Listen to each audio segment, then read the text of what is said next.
Hello बच्चों, मैं वीरेंद्र देवांगन आपका अपना क्लास केमिस्ट्री क्लास में आप सभी का बहुत बहुत स्वागत करता हूं।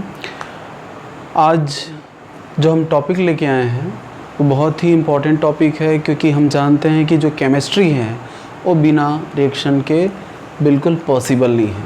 रिएक्शन होते हैं तभी नए प्रोडक्ट बनते हैं, नए उत्पाद बनते हैं। लेकिन केमिकल रिएक्शंस जो होते हैं, केमिकल रिएक्शन का मतलब आप लोग जानते हैं कि जिसमें पुराने बॉन्ड्स टूटते हैं और नए बॉन्ड्स का फॉर्मेशन होता है, तो उसको हम कहते हैं केमिकल रिएक्शन। लेकिन कोई भी केमिकल रिएक्शन होते हैं तो उसमें दो तरह की चीज़ें अनिवार्य रूप से होती है, जिसमें एक होता है रिएक्टेंट और दूसरा होता है प्रोडक्ट। रिएक्टेंट जो होते हैं उसको हम कहते हैं अभिकर्मक, और प्रोडक्ट जो होता है उसको हम कहते हैं।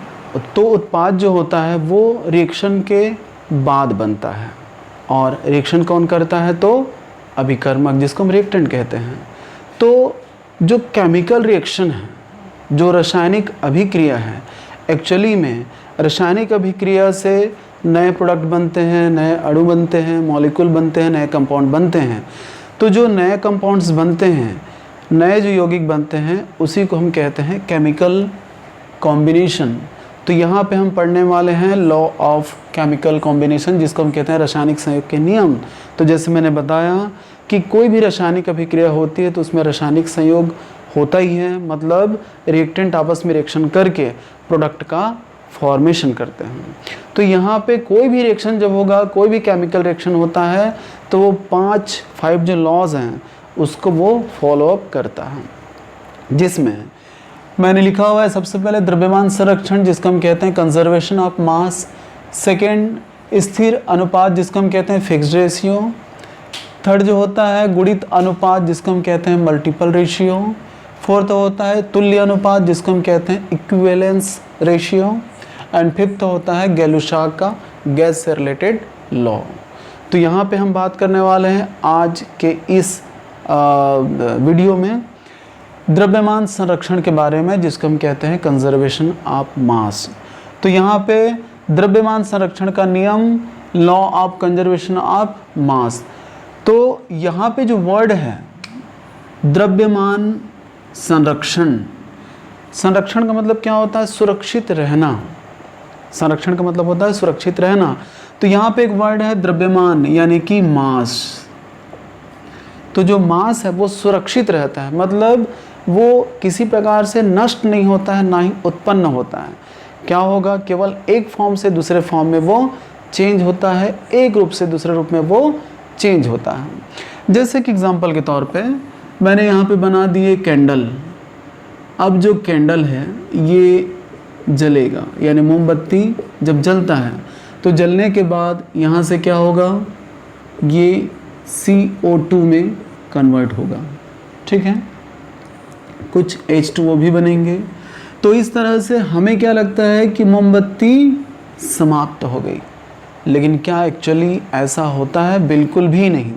केवल इसका फॉर्म चेंज हो जाता है, इसका रूप जो होता है वो चेंज हो जाता है। यानी मोमबत्ती से क्या बन गया? CO2 बन गया और वो वायुमंडल में चला गया, ठीक है। क्या इसका मास चेंज हुआ? बिल्कुल नहीं। ये जिन चीज़ों से बना हुआ था वही चीज़ें अब भी प्रेजेंस हैं। इसका जो मास था वही मास इसमें भी प्रेजेंस है। मास कभी नष्ट नहीं होता। इसको हम कहते हैं द्रव्यमान संरक्षण का नियम, जिसको कि लोमोनोसोव ने दिया था 1756 में। इस पर काम करना इन्होंने स्टार्ट किया था, लेकिन बाद में उसको फाइनलाइज कौन किया? तो लेओज़ियर ने किया 1774 में।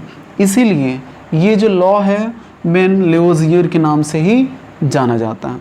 लेकिन इन्होंने लॉ तो दे दिया, अब एक्सपेरिमेंट करके उसको वेरीफाई किसने किया? तो लैंडोल्ट ने किया एक्सपेरिमेंट के थ्रू। तो लैंडोल्ट ने कैसे किया एक्सपेरिमेंट? तो यहाँ इन्होंने क्या किया? एक H टाइप एपरेटस लिया जो ग्लास का बना हुआ था। इसमें वन साइड इन्होंने क्या लिया? सिल्वर नाइट्रेट ले लिया, और एंड अनदर साइड क्या लिया? दूसरे साइड में इन्होंने लिया सोडियम क्लोराइड।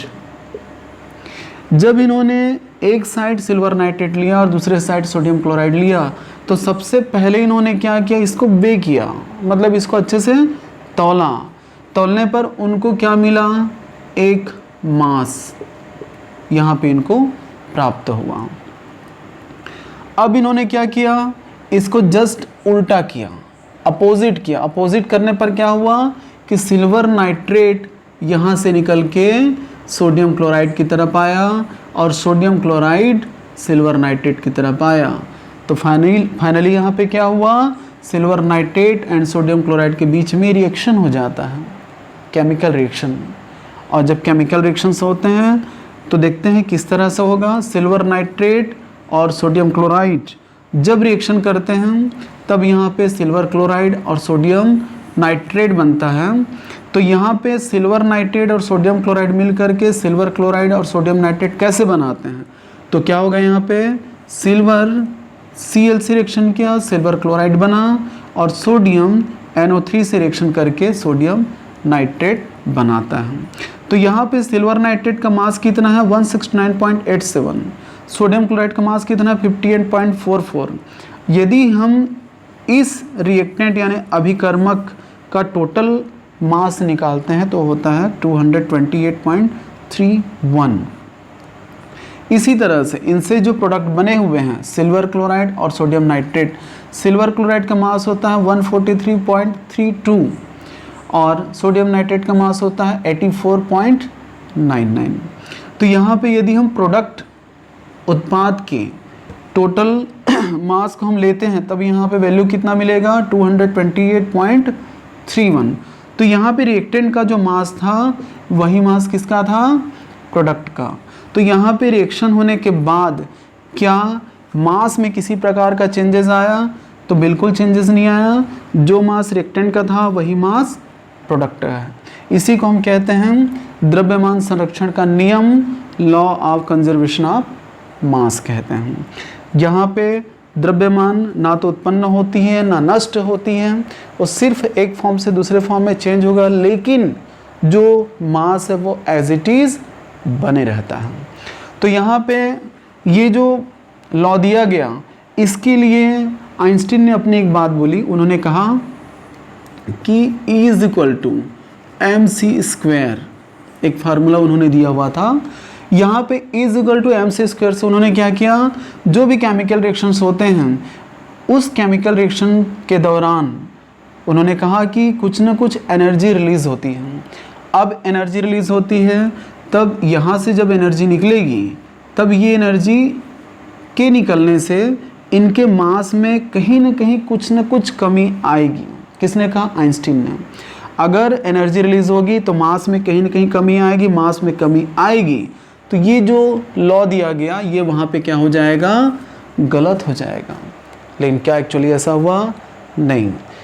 वैज्ञानिकों ने अध्ययन से पाया कि जो एनर्जी रिलीज़ होती है किसी केमिकल रिएक्शन के दौरान, वो एनर्जी की मात्रा क्या होती है, बहुत कम होती है। और जब एनर्जी की मात्रा बहुत कम होगी तब उसको काउंट नहीं किया जाता, उसको नेगोशिएट किया जाता है, उसको नेग्लिजिबल माना जाता है, उसको नगण्य माना जाता है। इसलिए वैज्ञानिकों ने कहा कि जो लेओज़िये ने जो दिया 1774 में law of conservation of mass, ये बिल्कुल सही है और सत्य है। वाकई में कोई भी केमिकल रिएक्शन होते हैं इस लॉ को फॉलो अप करते हैं। किसी भी केमिकल रिएक्शन के दौरान उस केमिकल रिएक्शन में जितने भी पदार्थ पार्टिसिपेट करते हैं उनके रूप चेंज होते हैं, लेकिन उसके मास में किसी प्रकार का कोई चेंजेस, कोई परिवर्तन नहीं आता है। तो इसी को हम कहते हैं द्रव्यमान संरक्षण का नियम। उम्मीद करता हूँ कि ये जो लॉ है आप लोग को बहुत अच्छे समझ में आया होगा। और इस वीडियो के क्रम में मैं आगे और भी जो टॉपिक हैं, स्थिर अनुपात का नियम, गुणित अनुपात का नियम, तुल्य अनुपात का नियम, गैलुशाक का नियम, ये सारे वीडियोस में अपलोड करूँगा। आप लोग देखिएगा, कंटिन्यू देखिएगा, इस पर नोट्स बनाइएगा।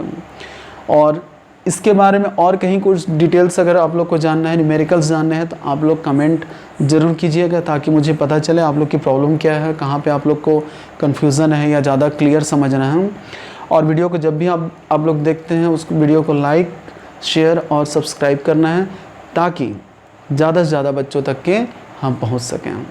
सब्सक्राइब भी इसलिए करना है ताकि हमारे जितने भी वीडियोस रहेंगे मैं पूरे केमिस्ट्री को कवर करूंगा, सारे टॉपिक को कवर करूंगा, जितने भी ऑर्गेनिक, इनऑर्गेनिक, एनालिटिकल, पॉलीमर्स, जितने भी केमिस्ट्री हैं सबको मैं कवर करूंगा। सारे वीडियोस आप तक पहुंचेंगे यदि आप सब्सक्राइब करते हैं तो ठीक है बच्चों, आप लोग अच्छे से अपना पढ़ाई करें। तब तक के लिए good luck, take care, thank you.